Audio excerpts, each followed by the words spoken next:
Hey friends, it's Leah Buckles from Procedural Wide Medical Consulting. I am a U.S. Army veteran and physician assistant, former C&P examiner.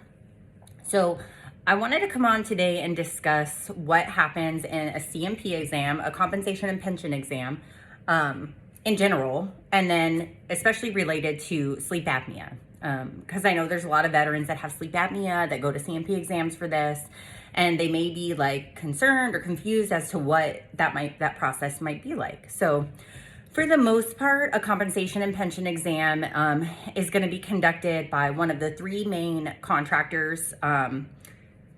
There may be some more that are popping up, but there's three primary contractors for C&P exams. There are some that are getting done at VA facilities.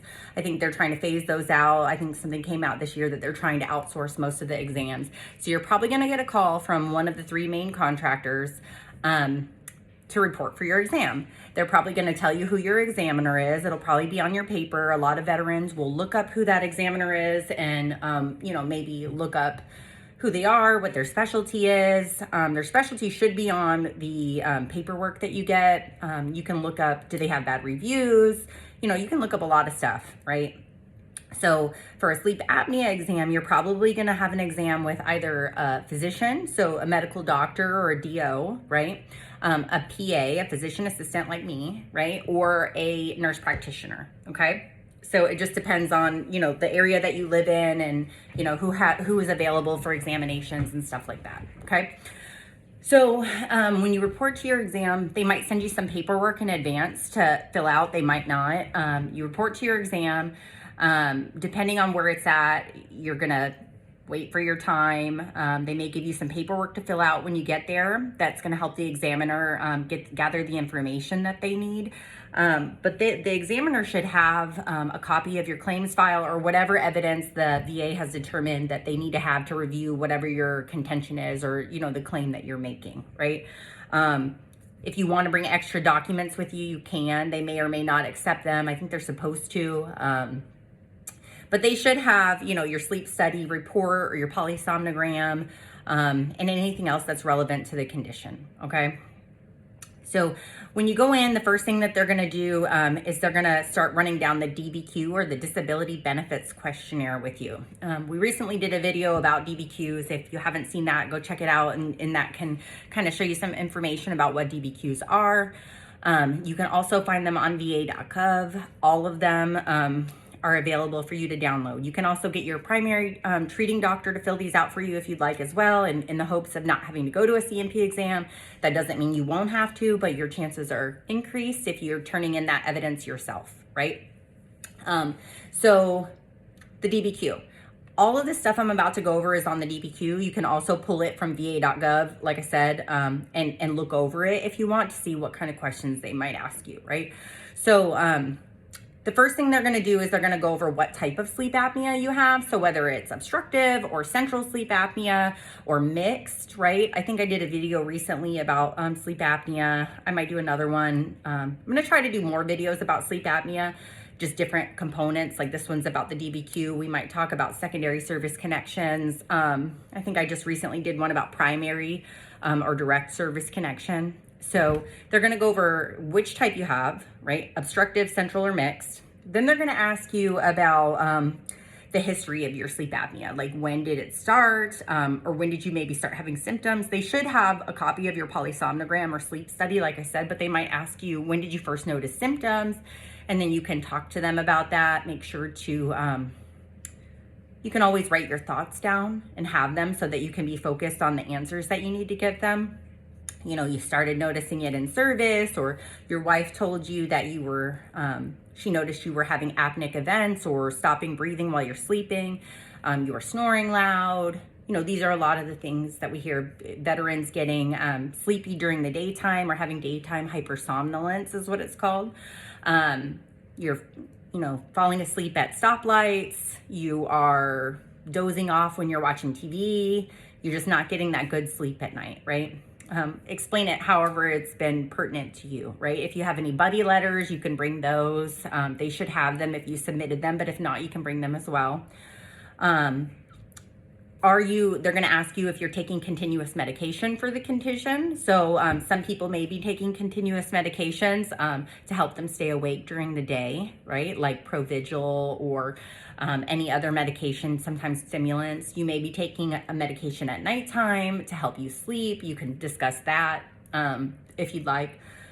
And then they're going to ask you, and they should have this information because it should be in your files, but they're going to ask you about, are you using a CPAP or a mandibular device or some other device to help you manage the sleep apnea, right? And so basically after that, they're going to ask you if you have any of the following signs and symptoms that are attributable to sleep apnea. So or do you have persistent daytime sleepiness? Most people, I don't think I've ever had someone say that they're not sleepy during the day. Unless they're really treated well with their CPAP machine and it's eliminating a lot of their symptoms, then awesome, right? Carbon dioxide retention, most people don't have that. Chronic respiratory failure, most people don't have that either unless it's like really advanced. Cor pulmonale, which is changes with your heart, right? Or you require a tracheostomy, okay? And so most people don't have that either. So most people are just having that persistent daytime sleepiness and they use a CPAP, and that's going to be that 50% rating. If you require either a CPAP or another type of device to help you, that's pretty automatic. And those percentages are online and you can go look them up, right? The 38 Code of Federal Regulation will show some of that. Then every DBQ or disability benefit questionnaire asks about scars. Generally, you probably aren't going to have a scar related to sleep apnea unless you have that tracheostomy, right? But that's one of the questions on every single DBQ, because then if you have a scar related to whatever the condition is, then they have to like analyze that so they can give you a rating for that if it's applicable or whatever. So the next thing, and again, I'm just looking at the DBQ, and you guys can pull this information up too and go over it off of va.gov. So has a sleep study been performed? They probably aren't going to ask you that because they're probably going to know unless you filed for sleep apnea and you've never been tested. And then they're going to ask you, have you ever been tested for this, or do you just think you have it? And if so, they might order you a sleep study. Then they're going to fill in the date of your sleep study, what the results were, where it was, the location, whether it was a home sleep study or done at a sleep center or whatever, right? Are there any other significant diagnostic test findings and or results? So for this, I don't think there would probably be any, but if there's any like lab results or other kind of imaging results, maybe if you have that cor pulmonale or heart changes, they might write it in that section, right? And then they're going to ask if it impacts your ability to work. So every exam, every DBQ is going to ask about the impact on your job, right? So most times veterans will say things like, yeah, because I'm tired throughout the day, I have to take frequent, sometimes I fall asleep at my desk or I'm in a meeting and I get super tired. That's usually most of the stuff that I hear or used to hear when I was a C&P examiner. So if you have some specific things, like maybe you were counseled at work for showing up late because, you don't get good sleep at night because of your CPAP, bring in a note from your boss or something like that, right?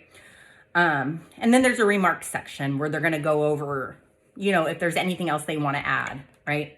And then they're going to give a medical opinion, right? They're probably not going to give you their medical opinion right then and there because they're going to do it after you leave. They're going to, write whether or not they believe it's due to your service, at least as likely as not, more likely than not, due to, not due to, less likely than not, or whatever. So they're going to render their opinion whether it's due to this or that, right?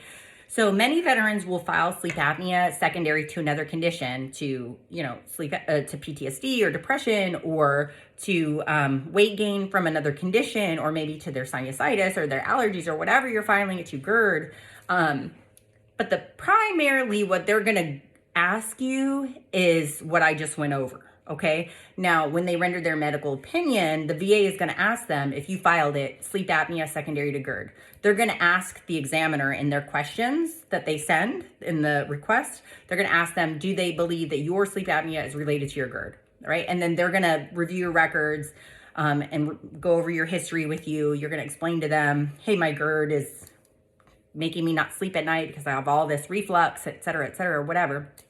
And they're going to give their opinion, right? And that's going to go to the VA, and then Remember that the examiner doesn't make the decision, okay? So sometimes an examiner can give a negative opinion and the rater will review all of the evidence, right? They're gonna review your personal statements, your history. If you had another medical opinion done by somebody like me or someone else who gave a favorable opinion, if you see a nurse practitioner that gives a negative opinion, that doesn't mean that the rater is going to side with the examiner, right? That's just a piece of the puzzle, right? So it's, that rater will review the entirety of the case and make a decision, right? And even if the rater makes a decision, you have avenues, right? You have your VSOs, your accredited agent. I'm not one of those, right? So you have people, or yourself if you're savvy, where you can do things like higher level reviews or supplemental claims, or you can appeal to the board or whatever it is that you want to do. So it's just a really complex process, but I wanted to kind of like go over kind of what happens in a C&P exam for OSA. I hope this was helpful. Again, if you have any questions about them, drop them in the comments. Let me know if there are any other videos that you'd like me to do. I'm trying to come up with good content for you guys weekly. Keep them short and sweet so that I keep you guys' attention. Because I used to do a lot longer videos, but then nobody wants to watch an hour of me, blah, blah, blah, right? So let me know if you guys have any questions. And again, va.gov, you can download this form and check it out. All right. Thanks a lot, guys.